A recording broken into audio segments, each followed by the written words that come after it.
Hai, sahabat YT Artikel 2. Apa kabar kalian semua? Semoga kalian semua dalam keadaan sehat. Amin. Sebelum melanjutkan ke ceritanya, jangan lupa tinggalkan like, komen, dan subscribe. Karena dengan like dan komentar kalian, yang semakin membuat admin semangat mengupload lanjutan ceritanya.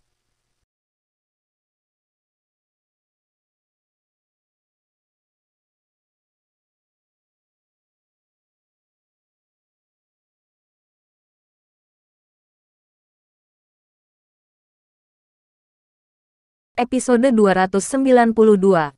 Kisah Aditya, anak bos besar yang berpura-pura miskin. Aditya tahu bahwa Jeremy pasti akan setuju. Karena dari mata Jeremy, Aditya telah melihat bahwa lelaki tua ini sangat ketakutan. Baiklah, sebaiknya kamu membantuku menemukan Yopi dengan cepat. Jika tidak, aku mungkin berubah pikiran kapan saja. Aditya memperingatkan Jeremy. Nyatanya, ini bukan untuk menakut-nakuti Jeremy. Jika Aditya kehilangan kesabaran, dia akan benar-benar membunuh Jeremy juga. Jeremy juga memahami ini, mengetahui bahwa Aditya tidak berusaha menakutinya. Jangan khawatir, Tuan Aditya. Aku akan melakukannya sekarang. Jeremy menjadi anak yang baik dalam hitungan detik, mengangguk setuju. Kemudian dia mengutak-atik gelang khusus di pergelangan tangannya. Aditya tidak tahu apa nama gelang ini, tapi dia tidak bertanya terlalu banyak, hanya menatap Jeremy.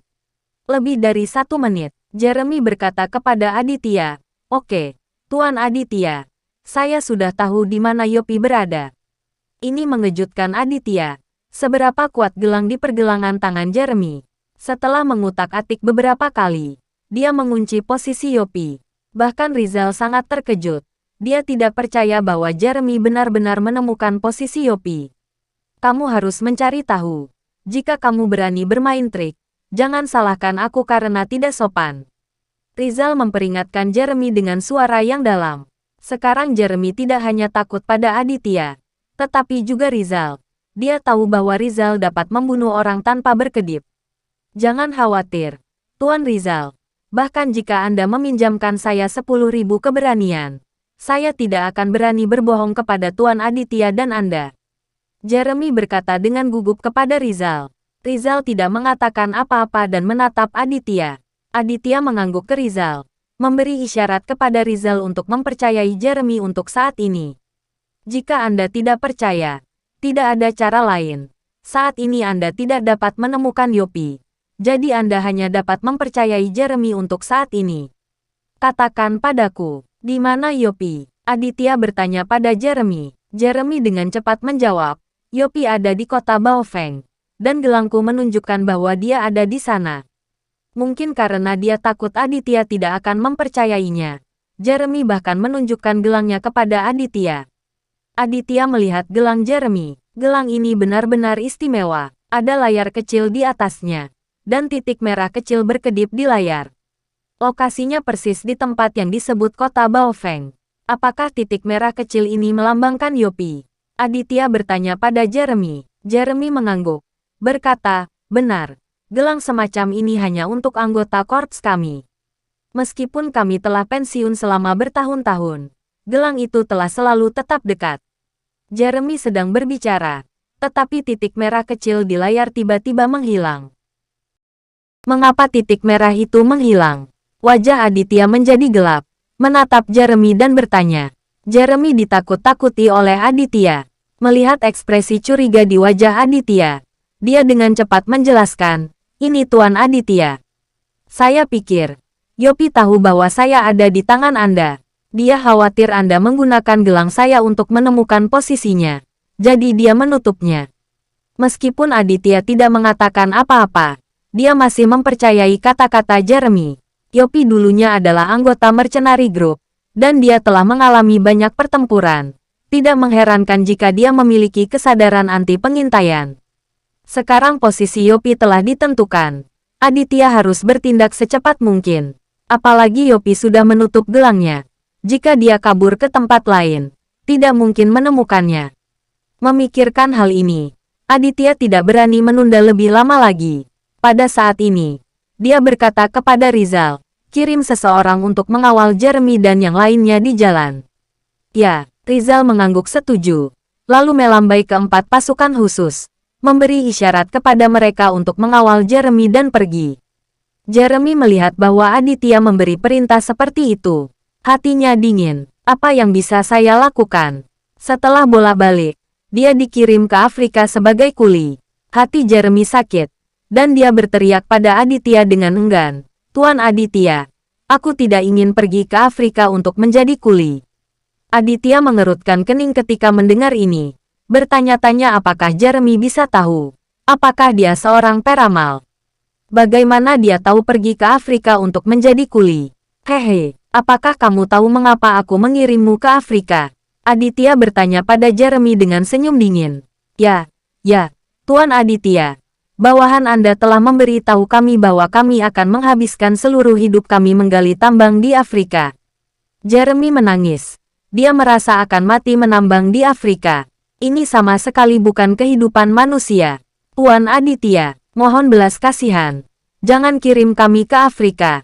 Tiba-tiba Benny menangis, berlutut di tanah memohon pada Aditya. Aditya tahu bahwa Benny benar-benar ketakutan. Sergio dan Mulyadi juga tidak baik. Kemana pergi? Kedua bocah ini bahkan lebih malu. Mereka terbiasa dengan kehidupan mewah dan uang. Bagaimana mereka bisa menanggung kesulitan hidup di Afrika? Mereka baru saja akan memohon pada Aditya. Tetapi Aditya berkata pada saat ini, apakah kamu takut sekarang? Sudah terlambat. Ketika kamu menyakitiku, apakah kamu menunjukkan belas kasihan? Ini. Kata-kata Benny itu dibantah tanpa belas kasih. Aditya benar. Mereka menginginkan kehidupan Aditya dengan sepenuh hati. Dia tidak pernah berpikir untuk memberi Aditya kesempatan. Aditya, lihat aku. Aku perempuan. Bagaimana dia bisa tahan terhadap lingkungan di Afrika? Nike menangis. Berpura-pura bersedih di depan Aditya. Aditya tidak ingin mendengar sepatah kata pun sekarang. Dan memberi isyarat kepada 4 anggota pasukan khusus untuk segera membawa mereka pergi. Suara tangis terdengar dari waktu ke waktu, memohon Aditya untuk mengampuni nyawanya. Tapi Aditya tidak tergerak. Dia tahu bahwa dia tidak bisa lagi berhati lembut. Kebaikan terhadap musuh adalah kekejaman terhadap diri sendiri. Orang-orang yang berubah-ubah ini tidak pantas untuk dikasihani. Sampai orang-orang ini diantar ke dalam mobil dan dibawa pergi. Telinga Aditya akhirnya sunyi. Puan, haruskah kita berangkat sekarang? Rizal bertanya pada Aditya, merancang. Setelah Aditya selesai berbicara, dia keluar dari rumah kosong, masuk ke mobil di luar, dan langsung pergi ke kota Baofeng. Rizal dan 4 pasukan khusus di bawah komandonya mengikuti mobil Aditya dan bergegas ke kota Baofeng semalaman. Butuh lebih dari 20 menit dengan mobil untuk tiba di kota yang kurang dikenal ini. Saat itu baru lewat jam 8 malam, dan beberapa jalan di kota masih cukup ramai. Ketika Aditya tiba di sini, dia merasa sedikit pusing. Meskipun gelang Jeremy menunjukkan bahwa Yopi ada di kota kecil ini, tetapi kotanya tidak kecil. Bagaimana bisa begitu mudah menemukan seseorang?